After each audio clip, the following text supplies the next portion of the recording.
magic and meditation.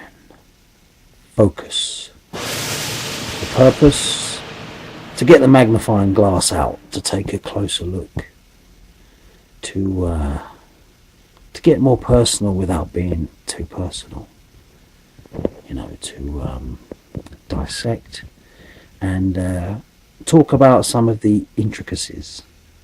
The original video, Magic and Meditation, is kind of an ambient experience where I just chucked it all together, just let it loose and didn't worry about where the chips fell. So you could say with this video I'm rearranging those chips into a pretty pattern, and don't worry, I won't give you any tales about how marvellous I am because I meditate or any of that kind of crap, because I'm being honest with you, I'm a fucking bastard.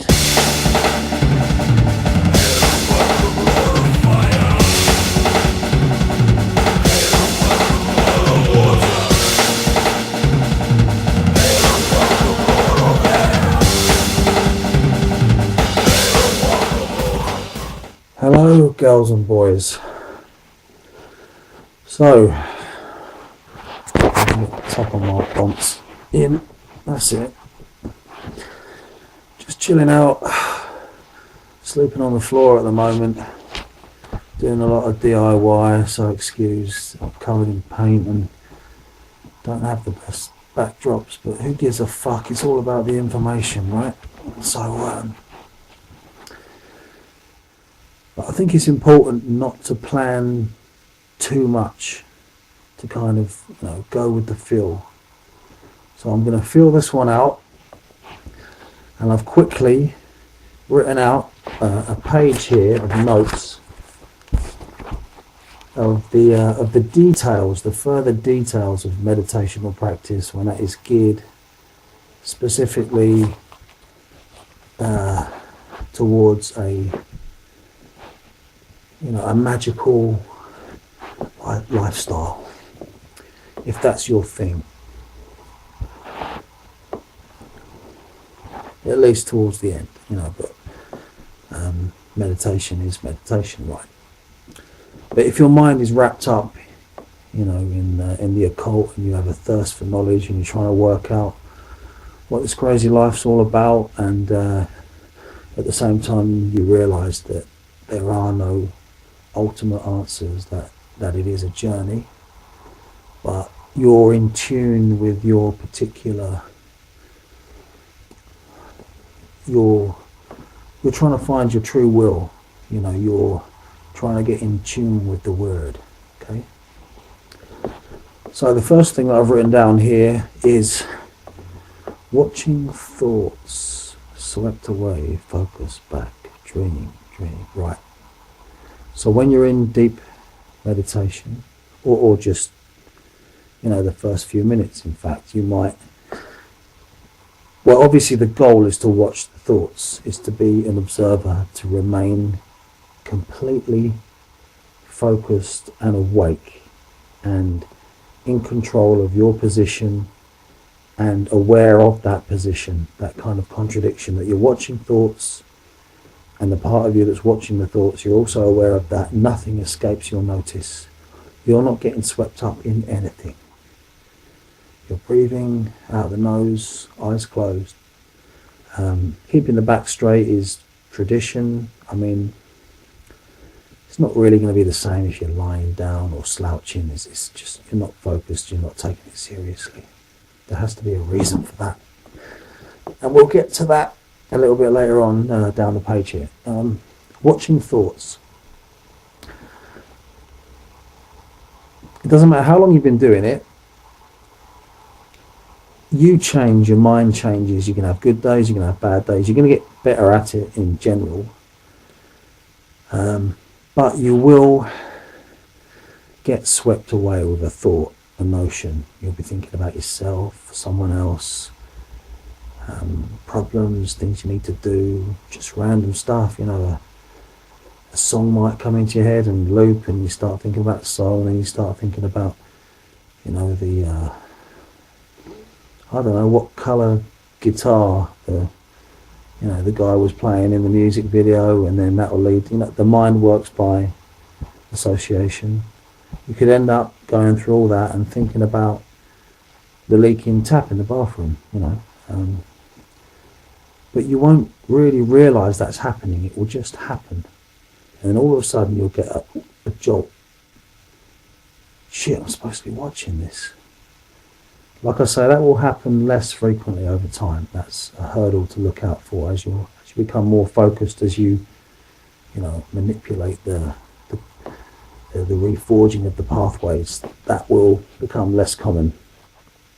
So you might find yourself in a funny dream here and there as well as a thought process. You might just literally start dreaming, and you come out of it like, whoa, what was that all about? You know, it doesn't mean a lot. That's the phantasmagoria, as I call it. Just random, weird dream shit. And that's more likely to happen if you're a little bit tired.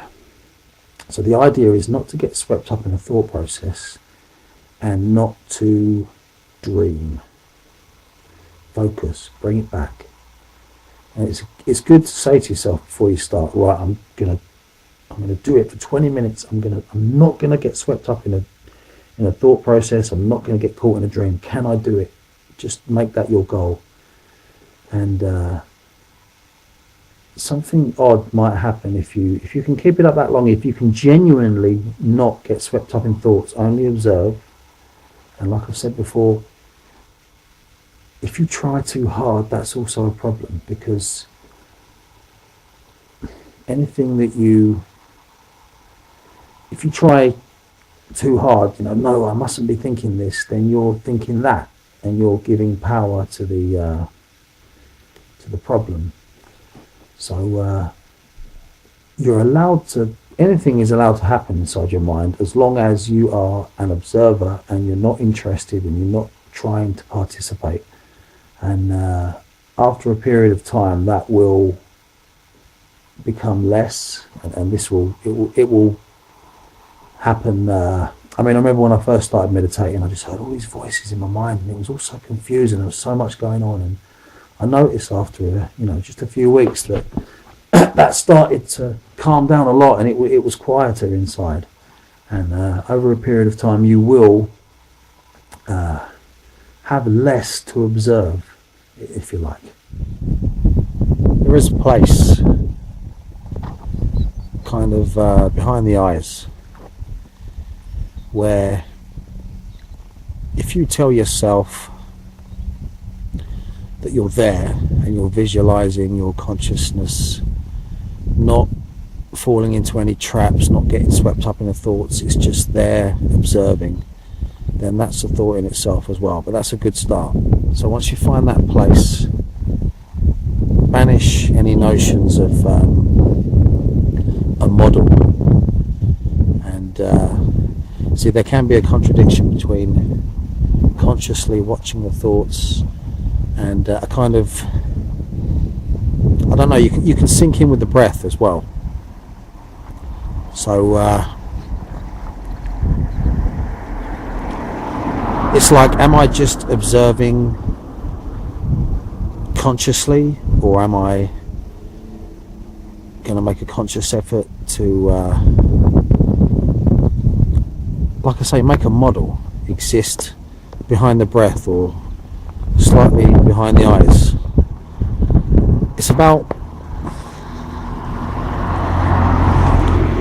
finding a dark space as a center point and then letting go of that. It's very difficult to describe, but if you've been at this a few weeks, that may help. Who knows? Right, I'm moving to my next note here. Every now and then, an old memory or a feeling of something, somewhere you've been, or some thought process that you might have thought before will just all of a sudden become active. Like the other day, I was meditating in a room where there's lots of pictures of birds.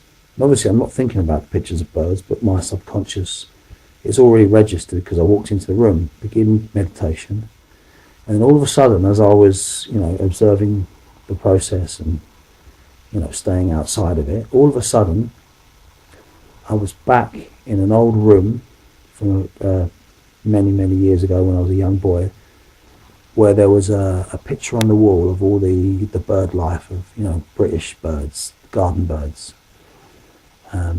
It's like, I didn't remember that. Where did that come from? It just, all of a sudden, something will connect. It might be like a kind of a smell of a feeling of a childhood, like the feeling you had when you used to hang out with this person or listen to that album, or, when you were in love with that person, it will just all of a sudden come on. That's like it, it was like, imagine you were clearing out in your attic and you just found, and all these memories come back. I hadn't thought of that for years. It's like that. Very odd. Also, over the ensuing weeks, you will come into contact with deep emotions. They will surface. They will rise up from the waves. All of a sudden, given buoyancy, they will float to the top. And this is going to involve a few tears. In the same way that when you dream, you process the trauma, difficulties, and successes, of course, of the day. As you meditate, obviously when you're coming into contact with your true nature, observing that from the outside, you're going to experience every now and then some kind of deep emotion linked to a memory. It's going to involve a few tears. Obviously this is therapy in itself, but it will point the way towards issues and processes by which you can face things that you perhaps didn't even know that you had to face. Also, this tends to happen in the morning, for obvious reasons. You'll suddenly be aware of the dream that you had the night before. If you weren't going into meditation, that dream would be lost forever. All of a sudden, you will be completely aware of the dream that you had. And there's a danger you might start thinking about that too much, so again, observe. But that's another peculiar thing that I've noticed.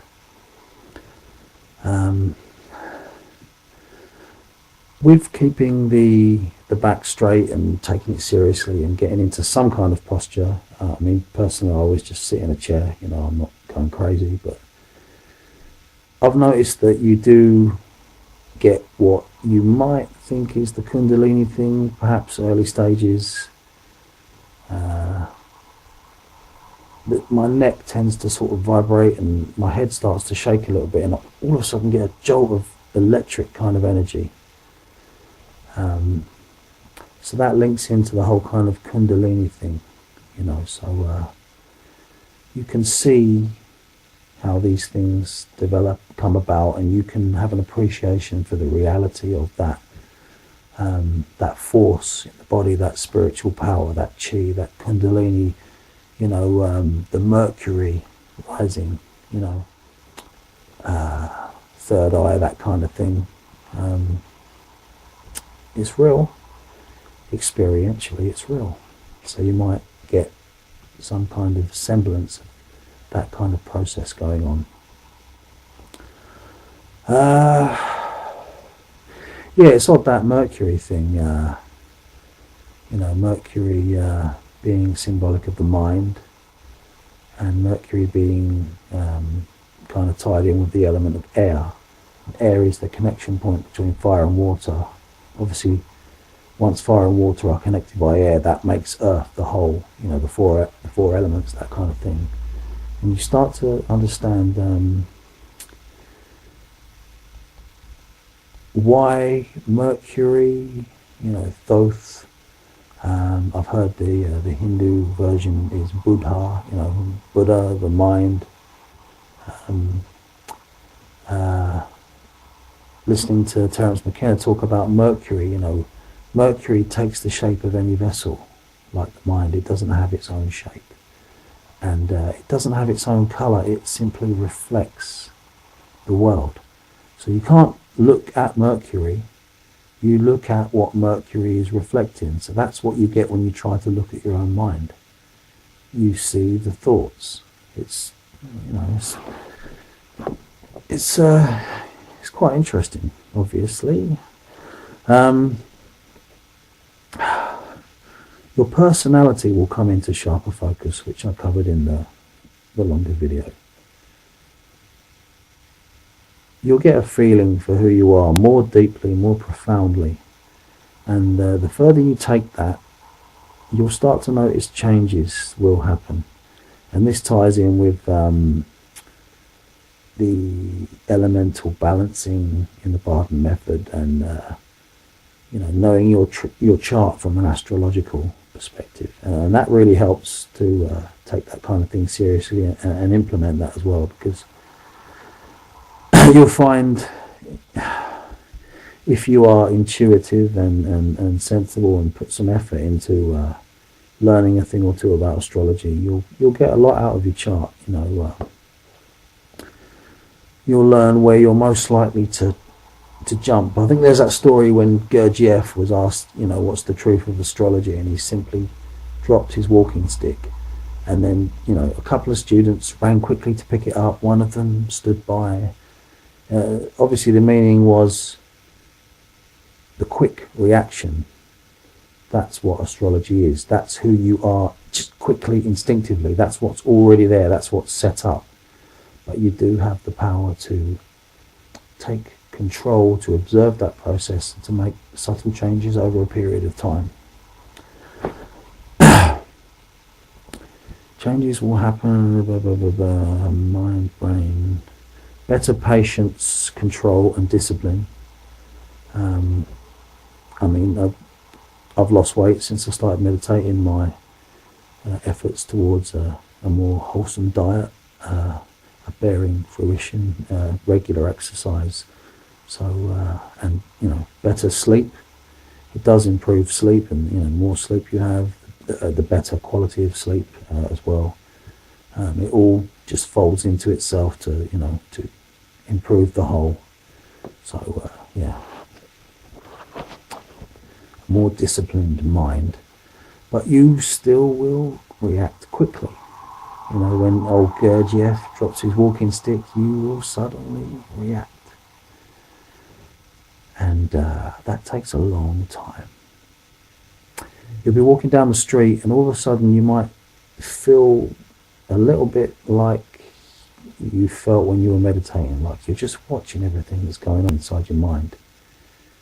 More aware. So obviously there's a time for quick reactions, and we are who we are, and that's okay, like I've explained before, within certain parameters.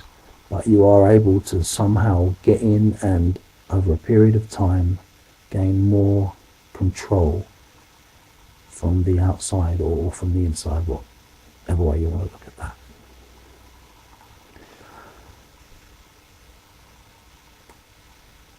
Now, this gets on to, this isn't going to happen to everyone, because if it did, it would be happening to Sam Harris, and it's not. And that's why he's an atheist. Not everyone is, gifted or cursed to go on a shamanic stroke magical path. And are we chosen, and then the trials are laid out for us to see if we succeed, or do the trials make us? We're all crazy characters, been through a lot of shit, and we're all rebels to some degree or another. A word, a vision, something you shouldn't know. Every now and then you'll hear a word spoken, or you might see a word written out, and you'll check that out after the session. You'll find out that it is a real word from a tradition somewhere around the world, or some famous person's name that you've never heard of, and that might lead you into, a certain subject. It's like you're being given something. Like, I'm going to speak now because I'm only making this for people who already have a working understanding of the knowledge that the spirit world is an experiential reality. So it will come as no surprise that you will receive a word or you'll be shown a vision, and this will develop your wisdom process, if you like. I mean, all kinds of funny stuff. It depends what you're reading, and obviously the skeptic would say you're being influenced by what you've read and you've come across this before, but sometimes you just haven't, and you haven't. I'm going to skip that one and get back to that. No, I'm going to tackle that now because that ties in nicely if we're talking about the spirit world. All of a sudden, in that state of pure observation, I saw like a whirlwind of smoke. With my mind, obviously. It was vivid, it was real, it was very clear, well formed. It wasn't just the hint of a feeling of, an impression. It was very, very clear vision of a swirling whirlwind of smoke in a kind of anatomical kind of, shape. And without words, and anyone who pursues occult knowledge will be familiar with the character of communication whereby you receive information as an explicit knowing. So something is said to you, but you do not hear the words, and you know that you're being told this, and it comes immediately into your mind. There's no sound, it's just an explicit knowing of the words. Consciously falling asleep. There I was, that beautiful phase just before you go to sleep. You feel so comfortable. And because I've been watching thoughts in meditation before I went to bed, my mind was still, I couldn't disentangle myself from the process of observation. Literally saw myself fall asleep. So I was able to dream, lucid dream. It was only for a few seconds because I got too excited by it. And I learned from this anyway, you have to maintain that cold detachment, if you like, and that can carry on further. But only once, but yeah, consciously fell asleep. Felt my body drift off into sleep, and I was still awake. So at a later point, when I had an out-of-body experience, I kind of knew that instantly, like, watch and don't get excited. Remain completely cool, and I was able to make an out-of-body experience go on for longer, and to be more aware of what was going on without getting, swept up or suddenly, waking up like you tend to when odd things happen. Better magic. I can't even read my own handwriting here. Concentration on goal, yeah. So the more you discipline and improve your mind and, keep this up, when you're in that state, that concentrated state where you need to focus on the goal, the intention, you've practiced that 1,000 times over already. So instead of like observing, and being the discipline that it requires to observe completely, you can now channel that discipline to focus that towards one thought and visualize that thought and that notion as a reality. And obviously there's a meditation technique that kind of follows those lines anyway, that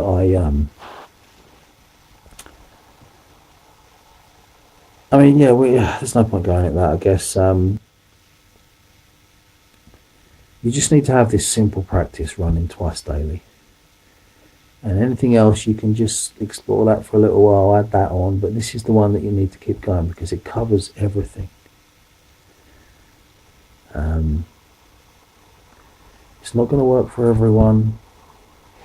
If you have an affinity, if you have a calling, and if you're able to pursue this without going nuts, without getting dragged into self-delusion, without having some kind of hero complex, because believe me, the real danger is that it will utterly crush and destroy your entire life. That's why those of us that have already been there are a little bit better equipped.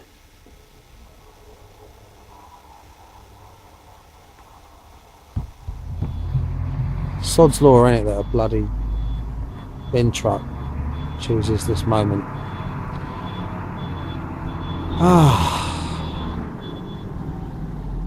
Great big behemoth of noise, and there we go. Like a great big scary thought. And now it's gone.